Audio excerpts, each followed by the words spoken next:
And we're live. It's very exciting.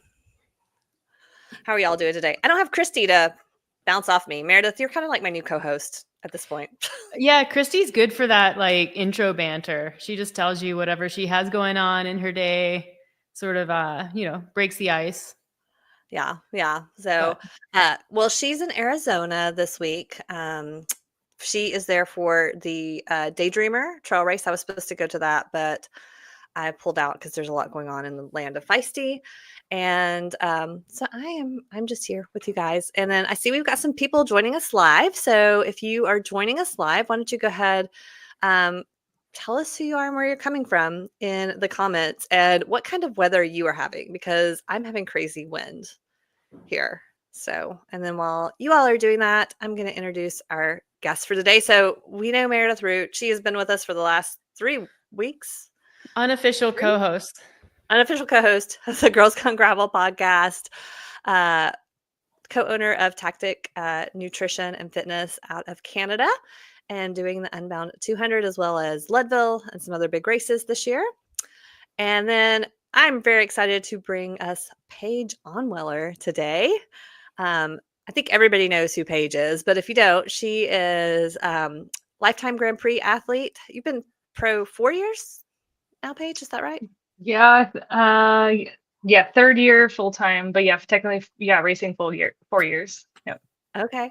So racing 4 years, and you did your first year of racing while you were still a PA working emergency medicine.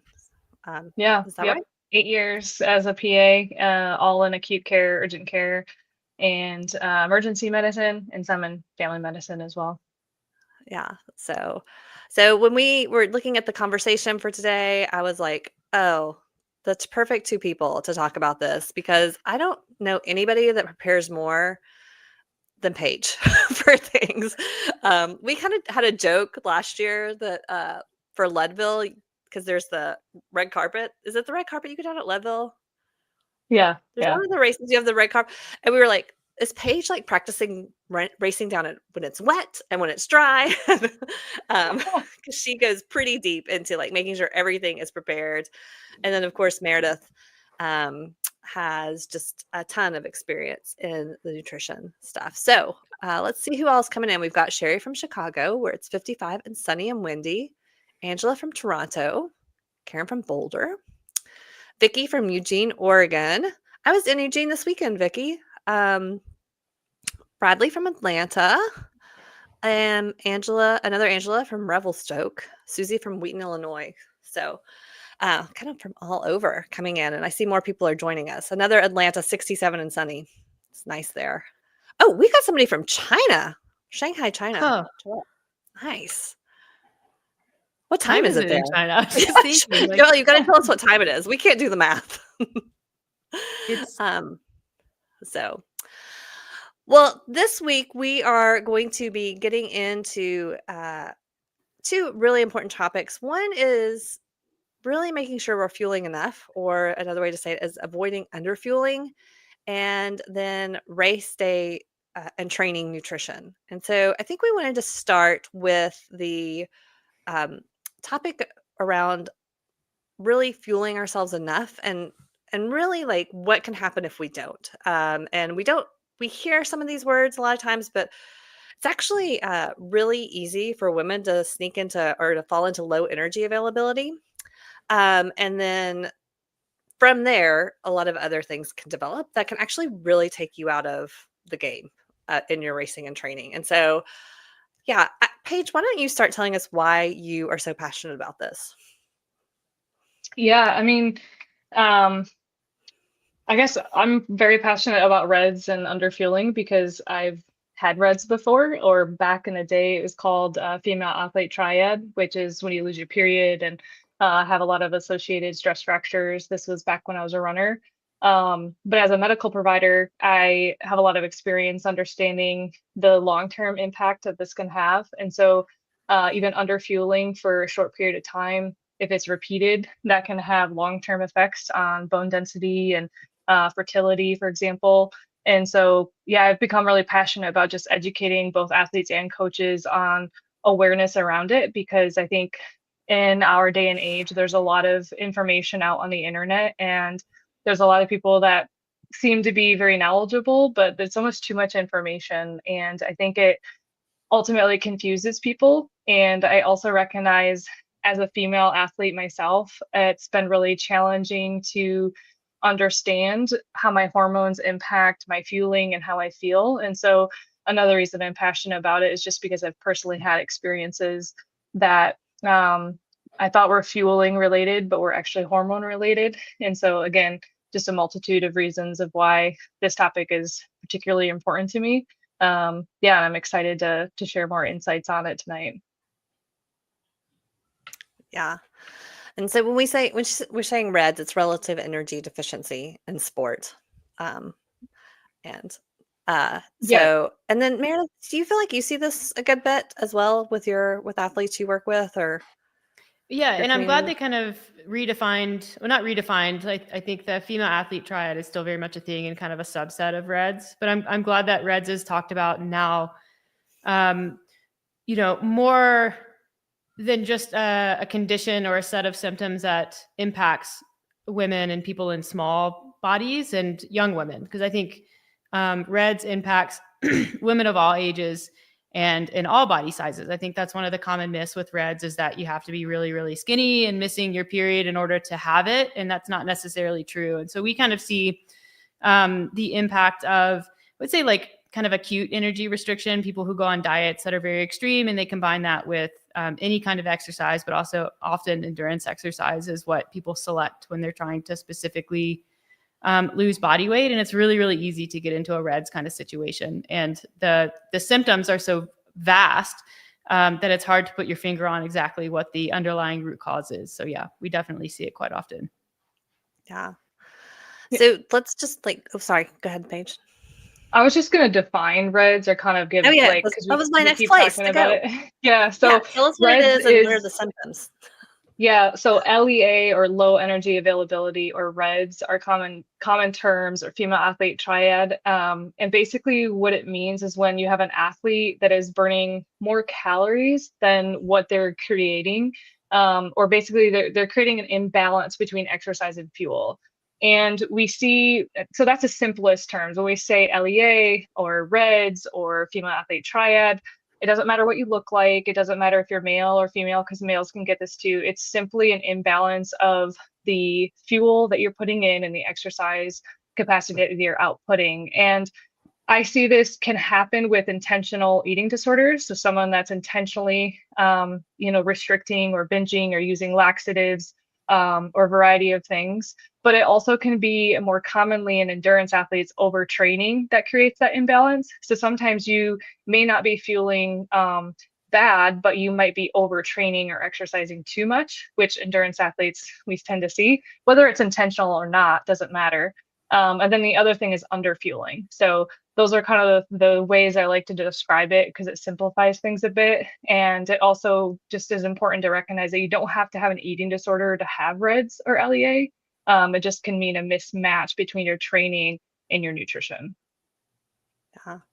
And I think it's really easy for women particularly to fall into, because you're often taking care of like a kid. So you got to get up, get your workout in early, like maybe get your kids to school, get to work, your own work. And then you don't like, you've all of a sudden not had a meal, and it's 2 o'clock in the afternoon, and it wasn't really intentional, but it's just like, we're busy, and it can be really easy to fall into that trap of underfueling. And then there's a lot of, we all have so much history with body image and issues and exercise for weight loss and all those things.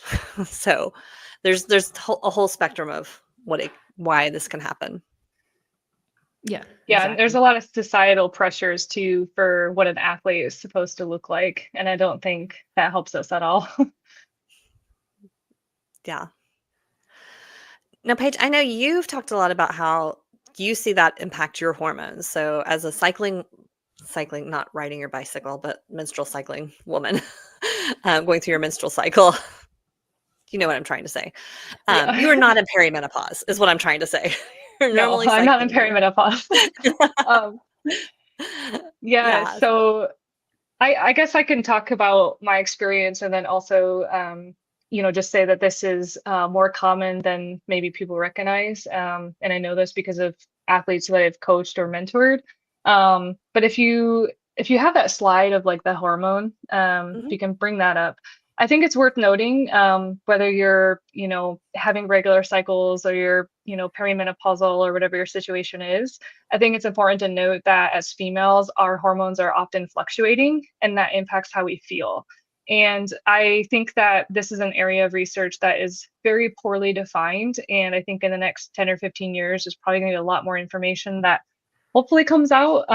But the reality is, like, you yourself have to do a lot of logging and investigating and truly trying to understand, like, what is going on with your body. So, for example, I like to kind of view the female cycle, if you're having a regular cycle, as two phases. You have your low hormone cycle, and then you have your high hormone cycle. And high hormone cycle kind of starts, like, if you're looking at this graph, if you can see, it's the second half, basically, like you ovulate, and then the next 14 days or the second half of your cycle is where your progesterone and your basically all your hormones are higher. And you tend to have a lot of changes in your body during that time that maybe don't make you feel great. So, for example, breast tenderness, swollen, fatigue, bloating, crankiness, mood changes, lack of motivation. These are all things that, like, maybe don't make you feel like the strongest athlete in the world.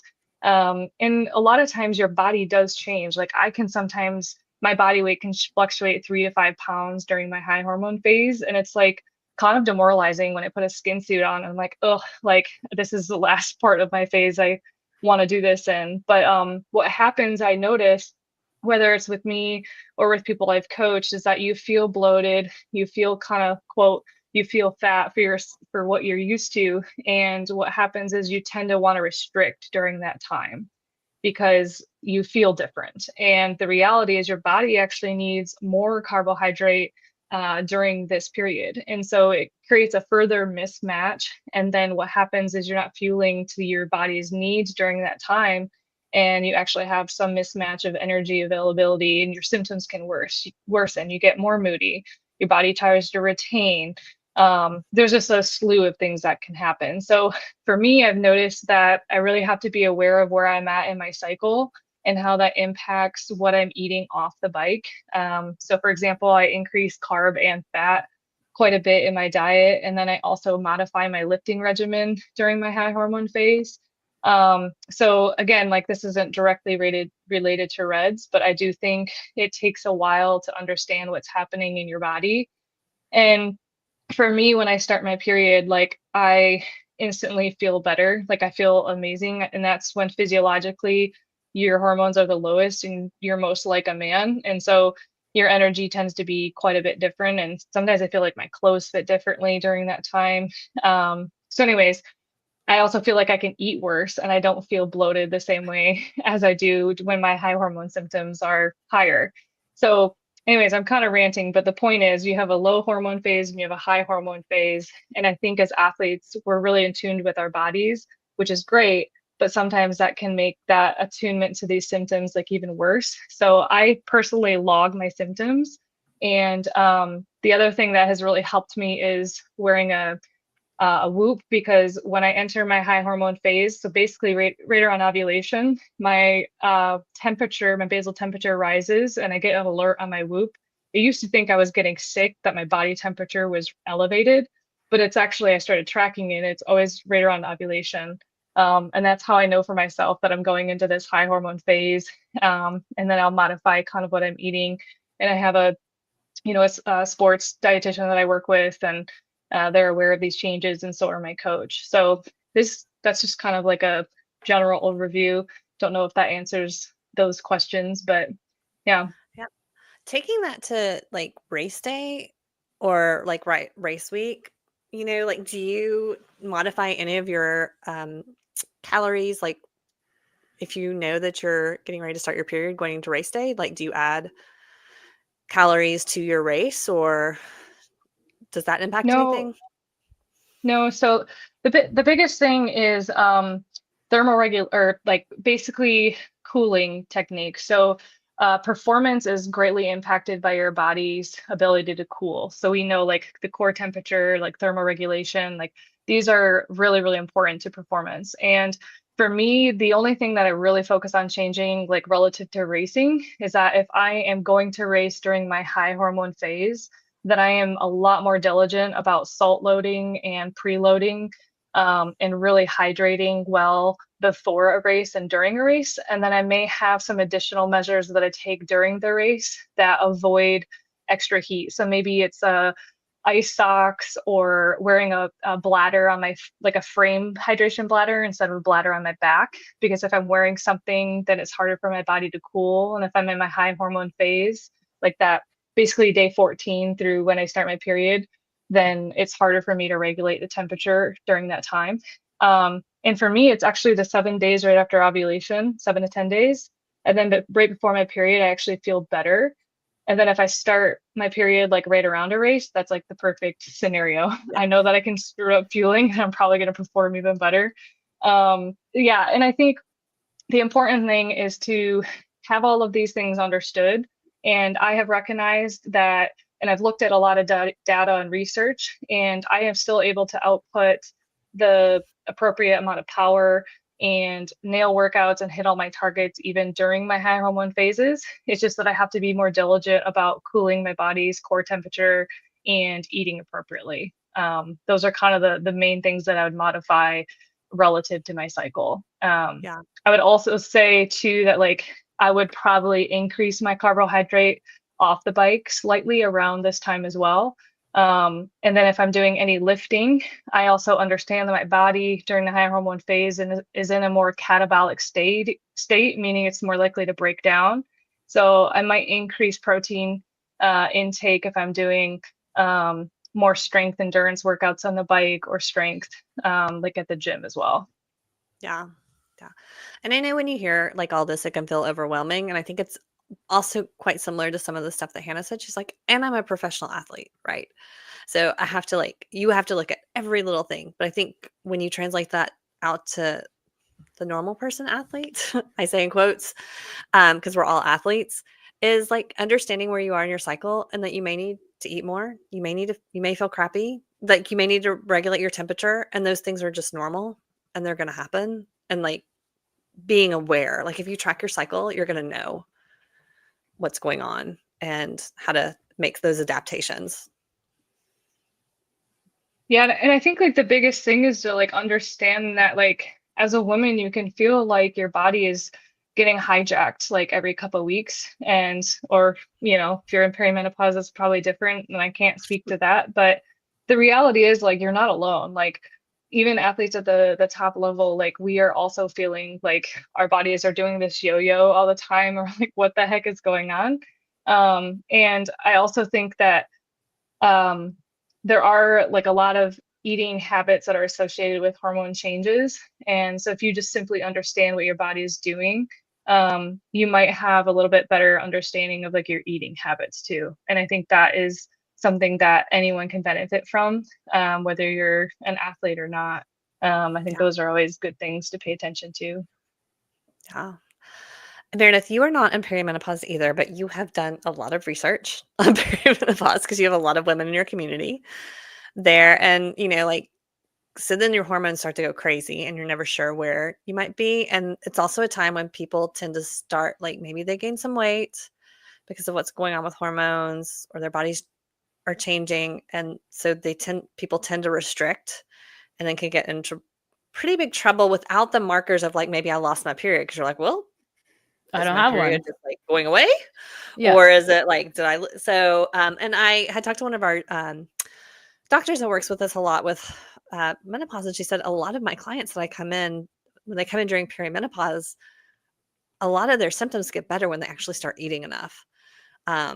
So I just wanted you have looked at some good research on that. So tell us about what perimenopause or menopausal women should know. Yeah, well, I mean, I think you know, you nailed the basics, and we've talked about this. I know Jen Gunter has talked about this. I've talked about it at length with Celine, and it's exactly that.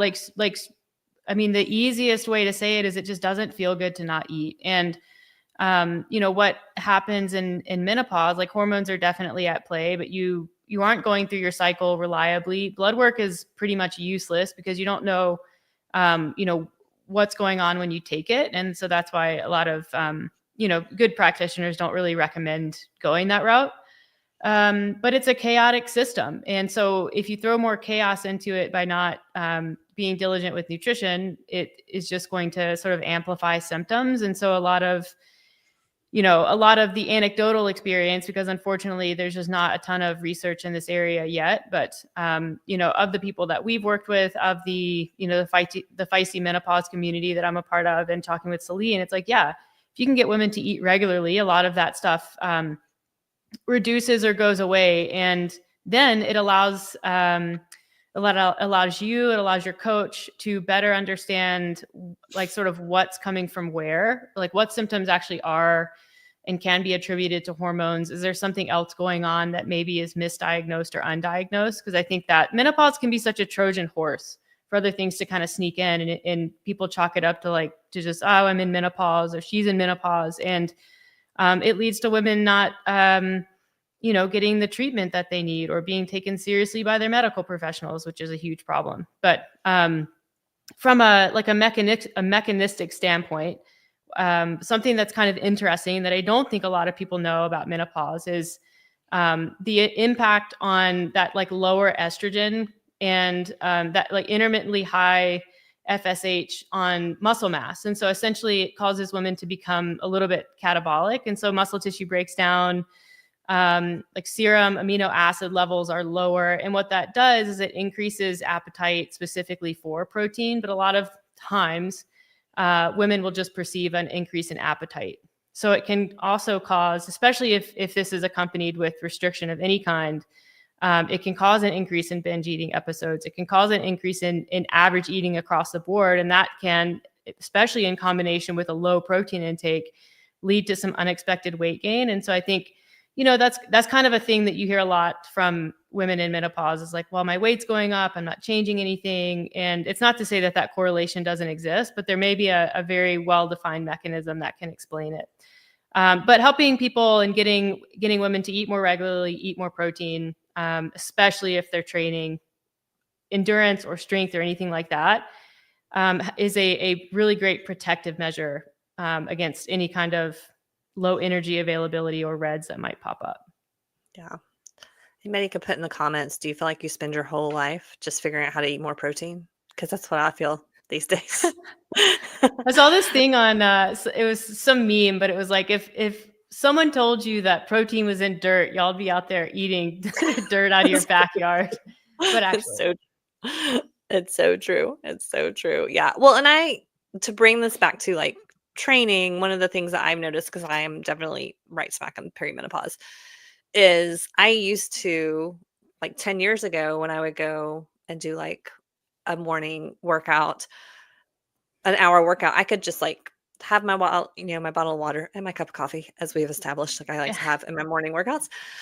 And I didn't necessarily need to have nutrition for like an hour workout. And now I'm like, I need like a bottle that's got 100 to 200 calories and 50 to 60 carbs in there, or I feel terrible the rest of the day. And I think that is definitely like one of the things I can't get away with anymore. Probably wasn't ever a good practice to begin with, but I could, like you can get away with a lot more things often when you're younger. So anyway, anything else that you all feel like is important to talk about on this REDs or underfueling or hormones? Yeah, I mean, regarding like underfueling and menstrual cycle related, I think paying attention to your symptoms and the way that you experience it is super important. And there isn't enough research out there that says this is something that applies to all women all the time. These are best practices. Kelly McNulty is this researcher that's out of the UK, and she's probably done the most research on this out of anybody. And she's done a couple of meta-analyses and systematic reviews. But, the research that she's done, the analyses, it's like, hey, it's not, there is no real correlation that we can point to. But so the recommendation from a sports performance standpoint is that athletes monitor their experience and work with their coaches to make sure that they have something in place that will work for them. And that includes definitely eating during, the phase of the cycle where appetite tends to be quite a bit lower. Yeah.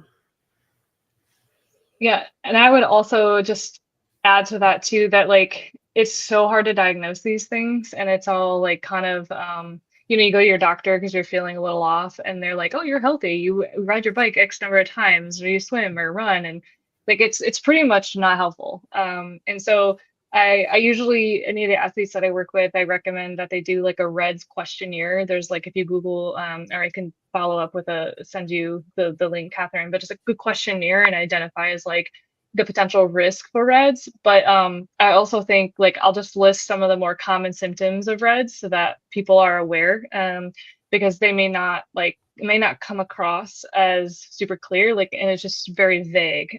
So fatigue obviously is kind of a common one. Frequent viral infections or recurrent colds. I see that a lot in athletes. Loss of periods obviously is a more obvious one. Ongoing stomach issues, digestive problems, things of that sort. Sleep problems, difficulty concentrating, mood changes, particularly anxious, and sometimes like depression, and then a decrease in performance as well. So those are kind of like some of the more common symptoms that we see, but as you can hear, they're all pretty vague. So you can go online and fill out that questionnaire on your own too, and kind of see like if you're feeling a little off. And then sometimes if you bring that into your medical provider, that may help them be aware as well. But just wanted people to know, like, as a medical provider, going to a medical provider, unless they're really aware of these things, like they likely will not catch this. And it's going to be really hard to diagnose in lab work as well. So just be aware of that too. Yeah. Do you recommend, Paige, if people are suspecting that, to go to a dietitian? Then that could be a good place to start. Yeah, so unfortunately, it's been common practice over the years that you'll go see provider. It's been recommended by your coach, et cetera, or you lost your period. And a lot of times these women will go in and the doctor will say, oh yeah, okay, let me put you on hormone replacement therapy. Let me put you on birth control to kind of quote correct this. But the number one treatment for this is to decrease exercise and to increase food intake. And so that is best managed by a dietitian. So yeah, I think working with a dietitian is like number one treatment for this. Or if you're having concerns, like talking to someone experienced in that area is really important as well. Especially if you're doing endurance sports, having a dietitian that has experience in that is probably the best course of action.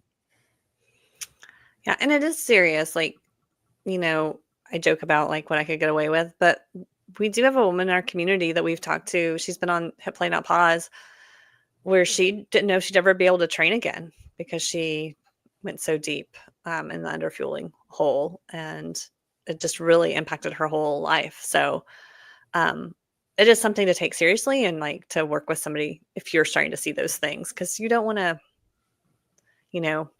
lose your ability to train for losing those few pounds for race day or being really busy and not realizing what's going on. So yeah, and once you start impacting the hormone axis, that can take months or years to correct. And even the bone density component to all of this they don't fully understand the bone remodeling, but there have been a few studies that shown that sometimes the bone modeling changes can be permanent. So yeah, like the longer you go through these things and have recurrent stress fractures for runners that may be going through this, there can be impacts that last months to years. And that's why this is important to get on top of it as soon as you start to notice symptoms. Yeah. Cool. Okay. Well, we're going to transition a little bit more into some of the specific questions around nutrition for training and racing. So if you have questions, make sure you pop them in the comments, and then I've got questions on the sheet. But there are lots of questions, but most of them were some variation of how many carbs an hour do I need to eat, right? Like, we are in the high carb revolution. So how many carbs do you need to eat per hour, and how do you get there? Because I'm sure neither one of you would recommend somebody go out and do 100 carbs an hour this weekend on their ride. But people will. But they shouldn't. But they shouldn't. Things might go very wrong for you. Yeah, I think that like the traditional range was like 60 to 90 grams per hour, which is actually still a really good target for a lot of people. But then when you mix carb sources, you can get up to like 110, 120 grams per hour that you can actually absorb. That's a lot though. Like I don't know what your number is, Paige. Mine is not 120 grams per hour. It just gets really hard to consume because you do have to rely on kind of the simple carbohydrates. You do have to rely on liquids. And when you're doing that, now you're having to pay extra close attention to hydration to make sure that you can actually digest it all. Yeah, I think, this could be a long discussion, just simply, giving recommendations. Like when someone asks me, how many grams of carbs should I eat on my ride? I have like 5 follow-up questions. And it's like, okay, what's your baseline? What kind of ride is it? What were you riding the day before or the day after? Like, what are your goals? Like all of these things. But I do think like 16 to 90 is a good like basic recommendation, but no matter what, like you have to practice and figure out what's best for you. And you also have to understand how to fuel in different environments. So, for example, I'll just walk you through kind of some of my basic numbers that I aim for. When I'm racing, I do hit 120 gram of carb an hour, but I will be very cautious and I almost never recommend that to someone who hasn't been gut training. And the reason for that is, Meredith alluded to this, is because our gut can only absorb one type of carbohydrate a certain amount. So for example, your gut has these receptors that like uptake, different types of carbohydrates. So you might have heard of the term glucose or fructose or, all these maltodextrin composites that are in these sugars. And the reality is like, if you overload with one type of sugar and you hit 90 grams of all fructose, you're probably going to be on the side of the road, like pooping your pants. So the reality is like, as you go to higher numbers, you have to be mindful of what ratio and what type of carbohydrates you're taking in. And that takes practice and that takes variety of foods as well. So yes, for me, when I'm racing, I hit 120 grams of carb an hour. If I'm at altitude or it's high heat, then I reduce that down to 90 to 100 grams of carb an hour. Because in high heat and in altitude, I have a harder time taking in. In training, most of my endurance rides, I fuel at 60 grams per hour, but I'm really specific in mentioning I don't do the lower amount of carb unless I'm going easy. And the reason for that is the harder you ride your bike. So if you're on a group ride and you sprint or you do a VO2 interval or you go up a hard hill, your body is tapping into a different energy system. And as you go into that different energy system, you need more carbohydrate. So the reason I say that is I do 60 grams of carb an hour if I'm doing strictly zone 2. The minute I start surging or I do some tempo or I have intervals, I'm going to fuel to 80 to 90 grams of carb an hour. So let's say I have a 4-hour ride. First 2 hours are endurance. I hit 60 grams of carb an hour. Next 2 hours, I have intervals. I'll do 90 grams of carb for those last 2 hours that have the intervals. Or if I'm in a big block and I have a race the next day or intervals the day before or day after, sometimes I'm hitting 90 grams of carb an hour for an endurance ride, knowing I have a hard day the next day. So I think that's also important to understand what you have coming up. And I also think it's important, I see this a lot in newer athletes, is they'll wait until like the second hour to start eating, but I start fueling 15 minutes into a ride. So I think that's important to mention is that like, you can't really say like, I had breakfast, I'm good for 2 hours. That doesn't really help you. And then the other thing that I started doing, I haven't seen a lot of research to suggest this, but personally, I have found I feel better when I do this, is when I have longer rides or if I'm riding during a mealtime, I feel like my circadian rhythm and my body appreciates like a mini meal. And so sometimes I'll do like a half sandwich or something on a 4-hour ride that would be around lunchtime. And I count that separately. I don't even count that towards like my carb intake for the day. So I think that is helpful and hopefully helpful to you as like a wide overview. And that's just grams of carbohydrate. I think we'll probably talk about fluid and salt maybe separately. Do you do mostly liquid when you're racing, Paige?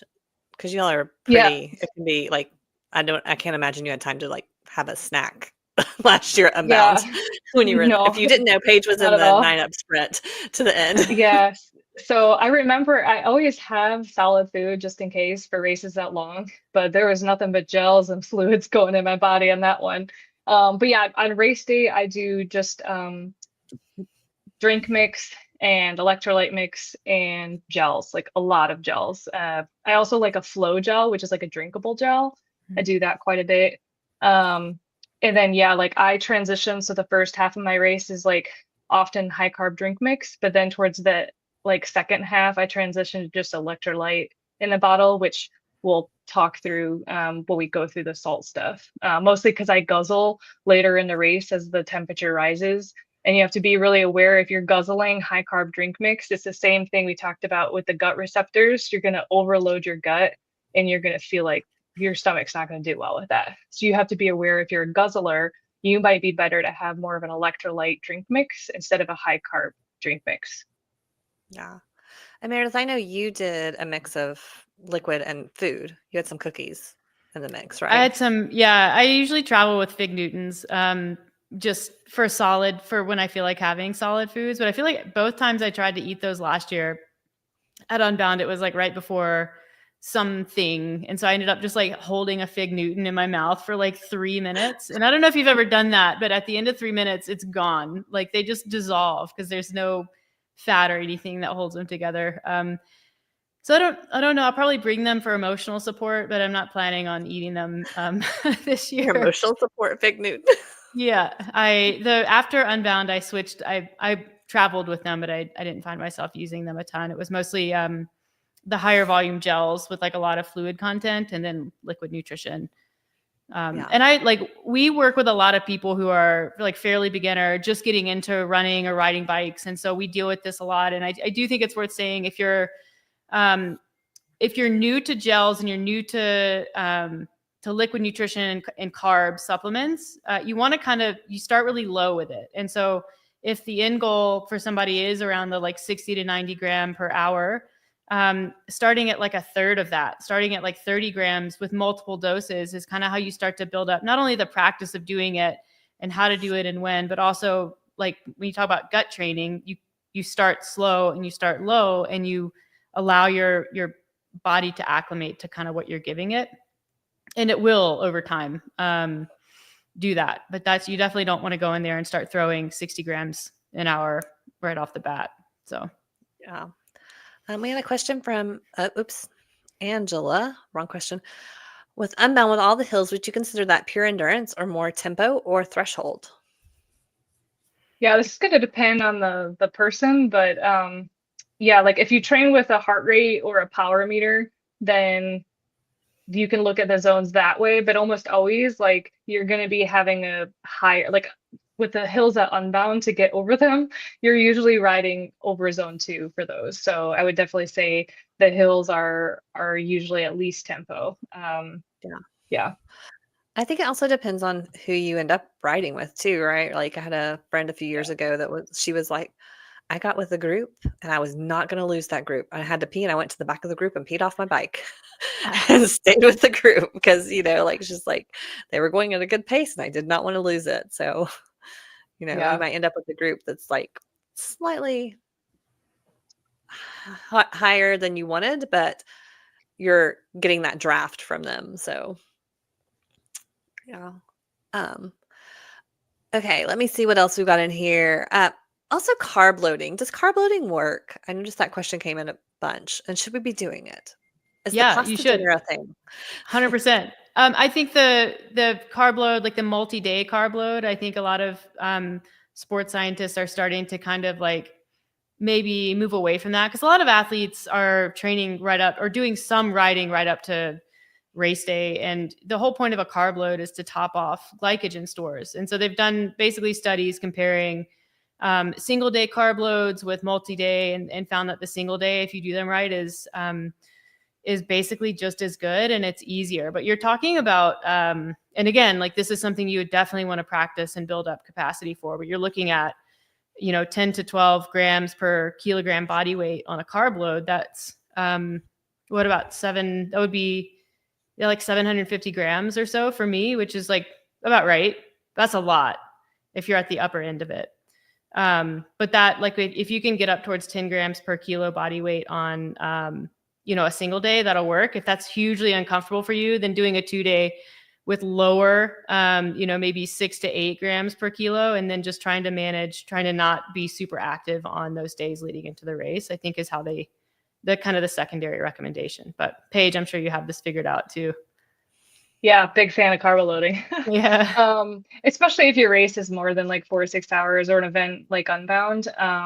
But yeah, I work with a sports dietitian, so like everything's in Training Peaks for the day. So like I weigh out the race, or the rice, and everything's weighed out. But I will tell you, it is an obscene amount of carbohydrate in rice that I consume, particularly the morning of the event.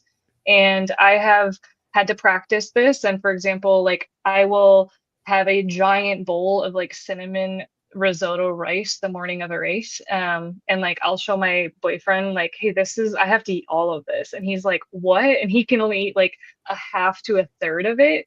So when I say it's a large amount, it's crazy how much carb I put in my body like 3 hours before the race. And so for me, I am really putting in a ton of carb like the 24 hours before. And then generally speaking, I'm going from riding 20 to 30 hours a week to maybe 15 into that race week. So my glycogen stores are already getting higher, but I definitely top that off, with meals. I also do a little bit of a fiber fast. So that's so that I can fit more of that carbohydrate in, because fiber, like salad and fruits and veggies, they are expansive in the gut. They make you feel fuller. And so I can consume more carbs by cutting out the fiber.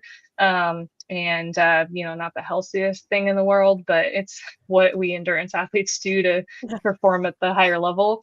But yeah, like Meredith said, like this has to be practice. And I even do this like in training too, like as it gets closer to racing season, I have an important workout, I'll wake up and do my normal protocol. And I just did this like last week, and I was like, oh, I'm not used to this yet, but racing is starting and I have to practice it more. So it is something that takes some practice. Yeah, I that's also the key. I found for me, like I sacrifice an hour of sleep to get up earlier to digest some of that, because I feel better when it's been 3 hours in my gut instead of 1 hour, but everyone's a little different in how they tolerate that. I also eat my evening meal a tad earlier, and that seems to help me sleep better, because it's just such a higher amount of carb that sometimes I have a harder time sleeping if I eat that later at night. Yeah. Yeah, I think there's a couple of good things you said there, Paige. One is like practicing that, like now in training is the time to start eating those bigger carb breakfasts or stuff before you have a big training day. And cutting back on the fiber. So like it might seem like you should be healthy and have a giant salad the day before the race. You might spend more time in the porta potty the next morning if you do that. So actually cutting back that fiber can get rid of like the race morning poops sometimes too. That can be really helpful. And then I think like also if you're going to Unbound or you're going to Gravel Worlds or any of these big events where there's like a lot of expo stuff and group rides and there's lots of really fun stuff, you really have to think about eating, because there's not a lot of great places to like, nobody has a big rice bowl for you to pick up at the expo, so you really have to kind of have a plan for how you're going to feed yourself as you're going into race day. Doesn't mean you can't go do all the fun things, like absolutely do those, but like really think about what am I going to eat and when am I going to eat it. And like a town like Emporia, that's a small town and everybody's trying to eat, it might be hard to get into someplace. So just kind of having those things in mind as you're prepping into your race day. Take Very snacks good with you advice. everywhere you go. Yeah. Planning is key to get this right. Yeah. Okay. There's another question in here that's asking about, do you take any foods like protein in to satisfy hunger? Like, do you take anything like protein or fats in while you're racing, or are you really focusing on carbs? It's Carb mostly only for carbs. me. Yeah. Yeah, like your body just can't digest protein very well, like in a racing mode. And I can't use protein and fat as fuel. Like when you're racing, you want fuel to like create power in the legs, right? And fat and protein just aren't efficient ways of producing fuel. Your body has to metabolize those in a much different way. And so, yeah, on racing, it's like much better for me just to hit like straight up carb. Like if I have something that has like fat or something in it, like I actually try to avoid that. And it's mostly carb. Now, sometimes in training, that's a little different. Like I said, like I'll pack a PB&J or like Bobo bars have like a higher fat protein or a fat content in it. And sometimes that just kind of is nice as like getting my calorie needs in for the day around a meal. But for the most part, I strictly care about carbs. You can also get, and this is probably something I'll do on the 200, a lot of the some of the gels, I won't say a lot, but some of them do also now add BCAAs. So I'm not a huge like branched chain amino acid fan day to day. But that like the leucine that's in there has a pretty potent effect on energy level later in the day, especially when you combine it with caffeine. So if you wanted to do anything that is kind of like protein adjacent, maybe a BCAA, but not protein. Definitely try that out beforehand though, because some people cannot tolerate the taste of some of those aminos. I know, because they're added with funky. Yeah. So Yeah. you want to make sure that you're not one of those people, because you might then end up with a gel on the side of the road. So, okay. And then there was what's a good way to take electrolytes and sodium? Do you mix them together? Is it best to have electrolyte and then sodium in food? Now, most electrolyte mixes I know have sodium in them, but I haven't looked at the content in quite a while. So a lot of them are around except for the super high sodium ones. I think they're commonly in the 200 to 400 milligrams range in an electrolyte blend. I think that's pretty normal. But yeah, so salt and electrolytes is really hard to give recommendations on, because it really depends on like how heavy of a sweater you are, and then also your salt concentration within that sweat. So it's like, how much do you sweat, and then how much salt is in your sweat, to kind of put it in simple terms. So it's not like carbs where we can say a blanket statement of like 60 to 90 grams an hour. It really is dependent on like the environment you're racing and how much you're sweating and the salt. For reference, I need to consume 1,000 to 1,500 milligrams of salt per hour, which is a lot more than some of the drink mixes that only have 200 to 400 milligrams of salt in them per bottle. So yeah, it's really challenging to give recommendations, and what works for me is not necessarily what I would recommend to someone else. Like Crystal Anthony, who trains here, she doesn't salt as much as me, and so when I tell her what I'm drinking, she's like, that's like double what I'm doing for salt. So yeah, I think it's really hard to give recommendations for salt, and I just wanted to make sure that people like understood that and heard that, because you're going to hear people give recommendations, or your friends might be doing one thing or another, and I just really be cautious on salt recommendations. Yeah, I love this. I went down a real rabbit hole on sodium not too long ago. We're buddies with the CEO of Gnarly Nutrition, who is this great woman and a total nerd. So there's this interesting research that came out.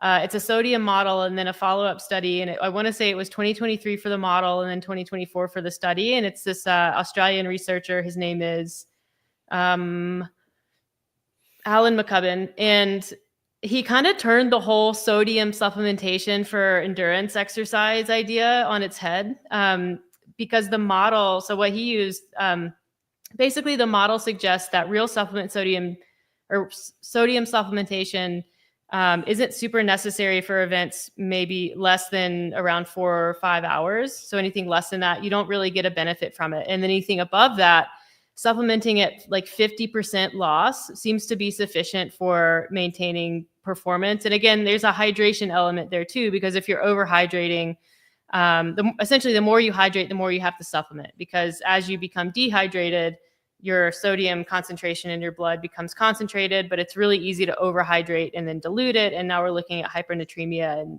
and all of like the over and under hydrating sodium sort of side effects. But anyways, he did this really interesting follow-up research using that model where he actually got 9, I think 4 women, 5 men, ultra endurance athletes, like actually like well-trained individuals, and had them run on a treadmill for I think 5 or 8 hours, like something relatively significant, and then had a placebo group, and it was double blinded. He made him do this twice.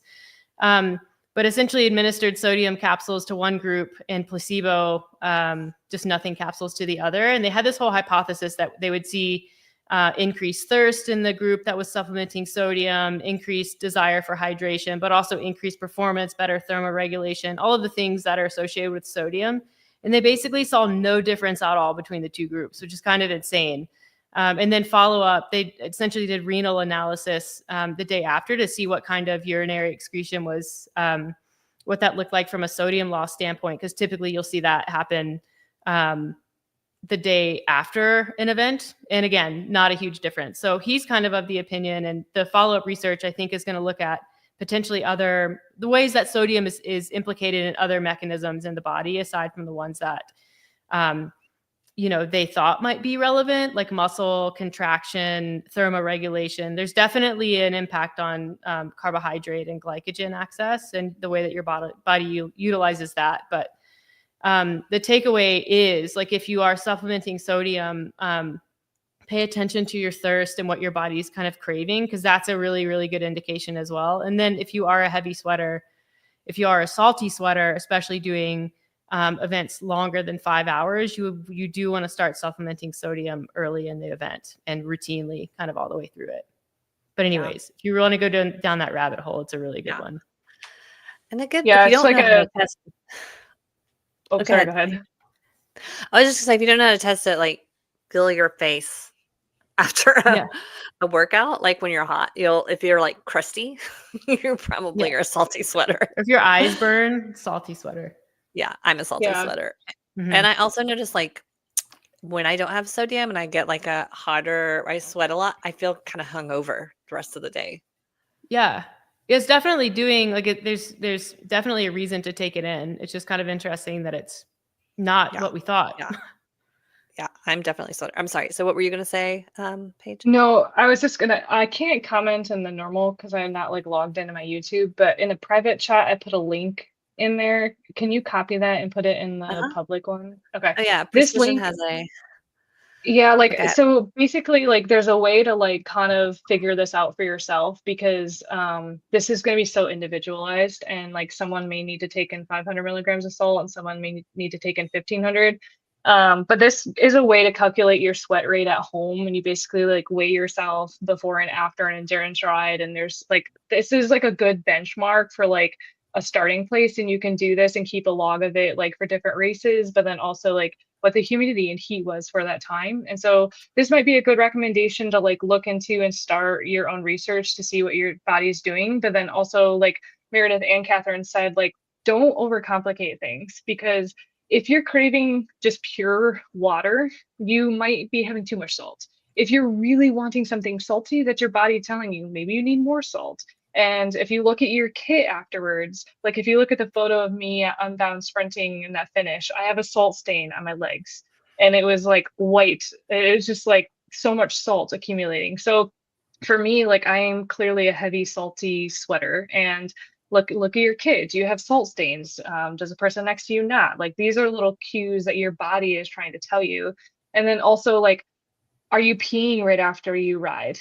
What color is your urine? Like, that's a simple indicator too, like just with, enough fluids to take in. So I think just be aware of these, and just know that like everything is, again, kind of individualized. And like for me, like, this is kind of opposite of what Meredith was just saying with that research study, but I preload with 1500 milligrams of salt an hour before I race. And then I'm doing 1000 to 1500 milligrams an hour and 1 liter per hour in a race. And that's a ton of salt. So the point is, like, you have to figure out what's best for you, but salt can be really, really tricky. And I just want to make sure that if you're a guzzler, like I mentioned earlier, you may want to change what you're drinking throughout the race, because as it gets hotter, especially like a race like Unbound that gets windy and there's more like elemental factors, you may have to change and go from like higher carb in your bottle to more of an electrolyte if you're going to be guzzling, and that's okay too. Yeah. And somebody had posted about, like, do you take something like an element the day before? Because it can be very hot in Kansas if you're walking around the expo, if you're outside, if you're doing a group ride, like you can actually be sweating a lot the day before. And I do see people that are like just guzzling water all day. And then obviously that can lead to hypernatremia or some issues if you overhydrate yourself. We've seen that happen to people in races. Yeah, the day before I'm always salt loading. So I usually do 2 by 1500 milligram packets of precision hydration, or Element is about 1,000 milligram per packet. I also think it's worth noting when you travel, especially when you're on a plane, you're more likely to dehydrate. And so I tend to do more of a salt concentration in my fluids during those travel days as well. And if you're carb loading, that is like an extra point for making sure that you're consuming more salt, because it'll help with that. Yeah. Vicky wants to know about muscle cramping. Does salt help? I think SLAT is salt. Does salt not help? And I think like that's been proven it doesn't, right?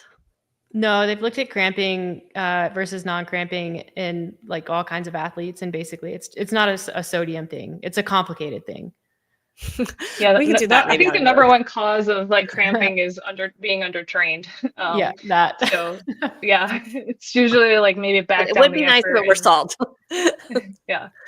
Instead of undertrained. Okay, we're kind of getting to the end. I know we've kept you all for an hour, but there's one more question that I think is important in the document that I want to make sure we get to, because I think this is common, is the whole gut rot. Like how do you prevent gut rot? Or if it's happening in a race, what do you do? Like if your gut is just like, I'm not taking anymore, it's like rejecting everything. I know this tends to happen more in running, but if you haven't trained yourself for a race, it can happen there.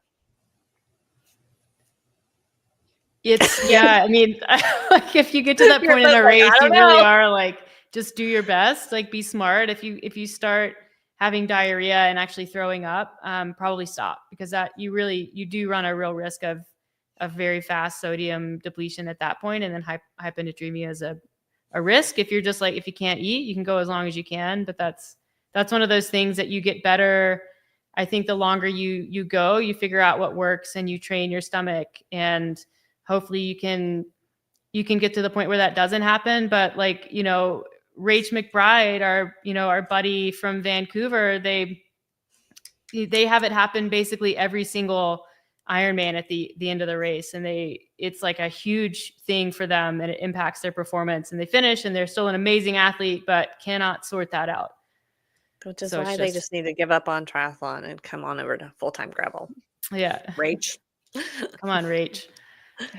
Yeah, I would say there's two things that I kind of do like as soon as I start to have that like gut rot feeling. The first is I transition away from like a higher carb like focus, and I focus more on hydrating, because I tend to have more of that gut rot when it's like I'm taking in too much carb. And so I generally will switch to an electrolyte bottle, or kind of back down on taking the carbs in and focus more on hydration. For me, I've always had a correction of that like stomach issue if I switch to more hydration and more focusing on that. And it's usually the first sign of my body, like I get nauseous and I'm not wanting to take in gels, is usually meaning I'm not hydrating enough.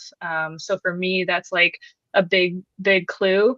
And then the other thing is, often as your effort, like your physical exertion is increasing, sometimes that's harder on the gut. So if you're experiencing that in a race, sometimes if you back the effort down, which is not what you want to do, but if you decrease your effort and focus more on, hydrating and kind of like letting your body calm down, then sometimes the gut can correct itself as well. So those are just two tips that you can try.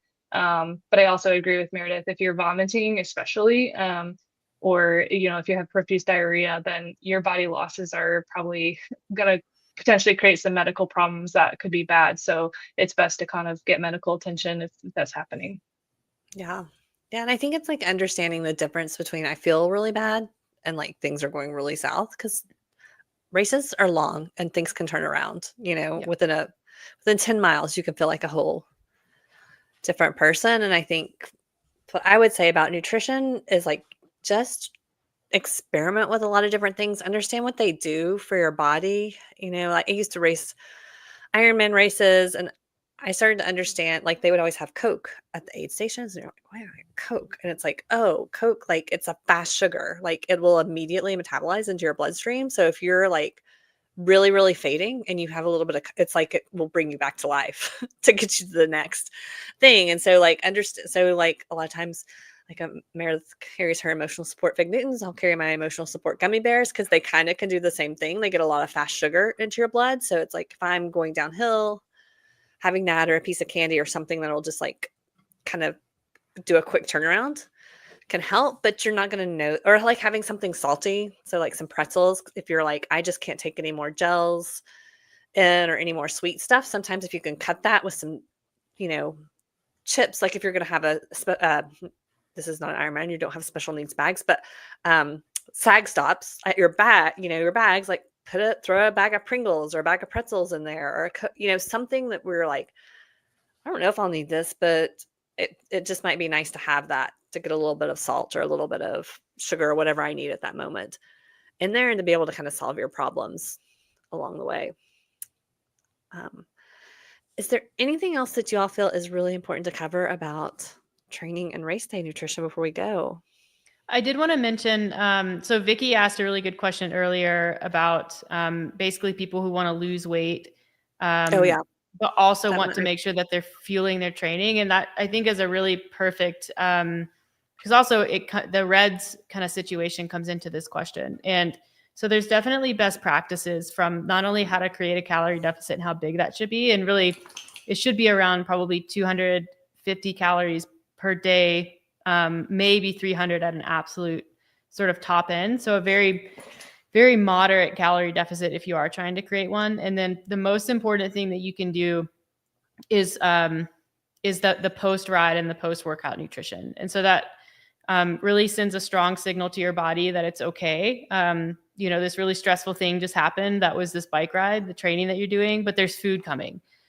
So eating right after, especially carbohydrates, but that's also a really good time for protein and, you know, some colorful veggies and things like that that are dense in micronutrients as well. But eating right after training is probably the most powerful tool that we have to stave off more acute REDS related symptoms and help with recovery while also supporting potentially a moderate calorie deficit and a weight loss goal.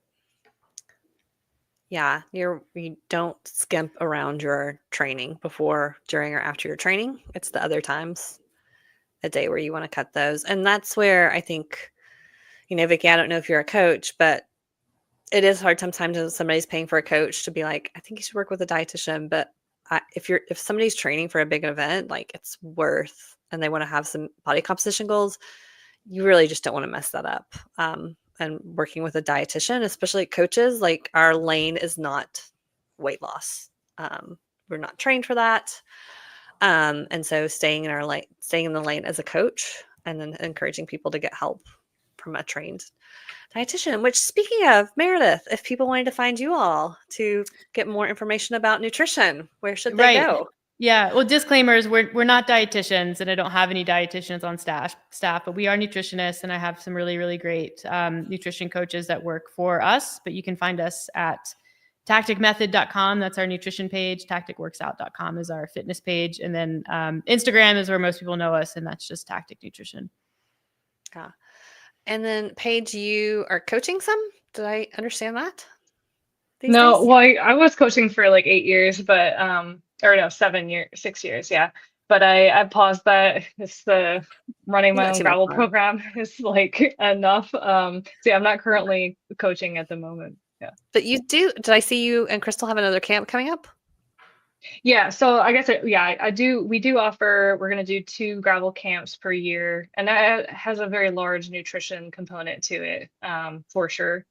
So yeah, that will be once in June, once in November. So we do that twice a Yeah. year. And give us like the 30-second pitch on what this camp is and what makes it different. Yeah, so it's basically like a 3-day camp. It's in Bentonville, and it's focused on kind of like a multitude of things. So it's generally like we want people to have basic gravel skills, but want to be able to have the desire to improve their skills. So we cover like cornering at speed, descending. We teach people how to ride in a pace line if they want to learn that in a safe, protected environment. And it's like one-on-one coaching. We're there. We also have a mechanic that teaches you and does Q&A for like 4 hours with each person and their own bike to understand, you know, any questions they have mechanically to be empowered there. And then we cook all the meals together. And then we have a lot of off the bike nutrition kind of seminars to help each person dial in their own nutrition and ask questions. And a lot of the same topics we talked through tonight too. Awesome. And that's Crystal Anthony, when she's saying Crystal, who has also raced at the elite level for a very long time. And then Yeah. how can people find out about that if they're interested? Yeah, so it's on both of our websites and Instagrams. So Crystal Anthony Coaching, and then also Paige Powered on Instagram. You can also DM me if you ever have any questions, and if I don't have the answer, I can send you to someone who does. But yeah, those are also on my website, paigepowered.com. Perfect. Well, thank you both so much for your time today and for all your wisdom. And we really appreciate it. And then we will be back live, I think, in 2 weeks. I think we're having Celine Yeager talk a lot more. We'll go deeper into hormones and some of those things we should know with riding and training and all those things. So really enjoyed this today, ladies. Thank you. Thank you. Yeah, thanks for having me.